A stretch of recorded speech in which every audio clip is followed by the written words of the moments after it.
Once there was a small community church in Willow Creek, a quiet countryside town in America, where people gathered every Sunday under the open sky.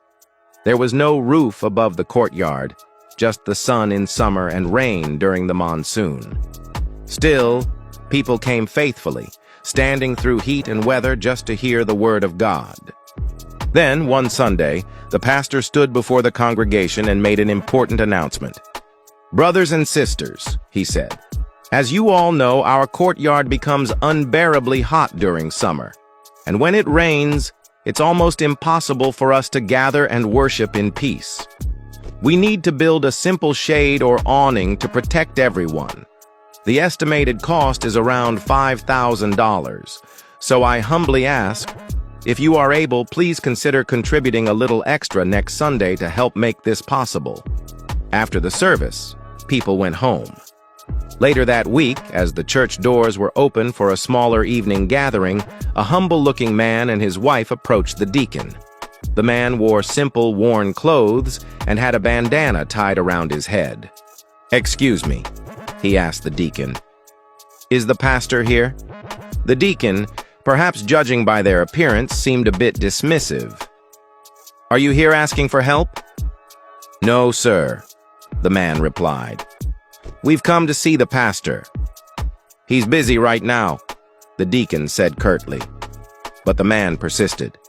"Please, the pastor mentioned needing $5,000 for a covering in the courtyard.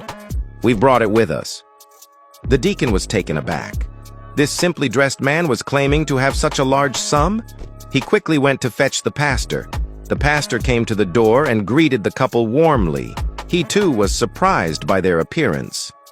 "Sir," he asked gently, "where did you manage to get this money?" The man replied, "From our home, pastor. You see our clothes, and we may not look wealthy, but we work hard. We collect recyclable materials, cans, bottles, things like that. My wife and I have been saving for a long time. We don't have a proper house. We live in a small shed near the train tracks. We were saving to build a home for ourselves," he continued. "But last Sunday, listening to your sermon and thinking about everyone having to stand in the hot sun, we talked about it. My wife said that we've managed in our little shed for this long. We can manage a little longer, but it's important that everyone has a comfortable place to gather. So we wanted to give this money for the shade." The pastor was deeply moved. "Sir," he said, "we can't just accept this large amount from you directly. We need to inform the church council, the treasurer, the members." Soon, many people from the community had gathered.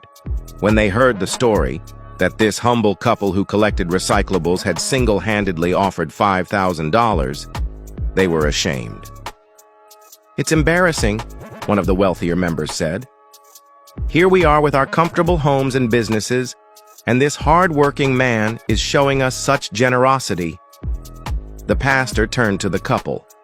"Please," he said, "keep your money. You deserve to build your home." But the man was firm. "No, pastor, we've made up our minds. Please accept it." The pastor finally agreed. "All right," he said. "Please have a seat." Then the community members started talking amongst themselves. "How much can you contribute?" one asked. "I can give 200, another replied. "I can do 300, said someone else. The contributions kept coming in, and soon the community had collectively raised $50,000. The pastor then turned to the humble man. "You brought $5,000 for the shade," he said. He took the money. "And the community has also raised some amount of dollars." He then handed the newly collected $50,000 back to the man. "We have accepted your generous contribution for the shade, and now please accept this money from the community so you can build your home." Moral of the story: when you give with a pure heart, expecting nothing in return, God gives back more than you ever imagined. True richness isn't found in how much you keep, but in how much you care. A selfish mind will always feel poor, no matter how much it has, because it's focused only on itself. But when you think beyond yourself, when you care about others, uplift your community, help the poor, and serve a greater purpose, you are never truly poor. Because God doesn't bless the hand that clutches. He blesses the hand that gives. If you believe that true wealth comes from giving and caring for others, then comment, "God bless the givers," and share this story with your friends.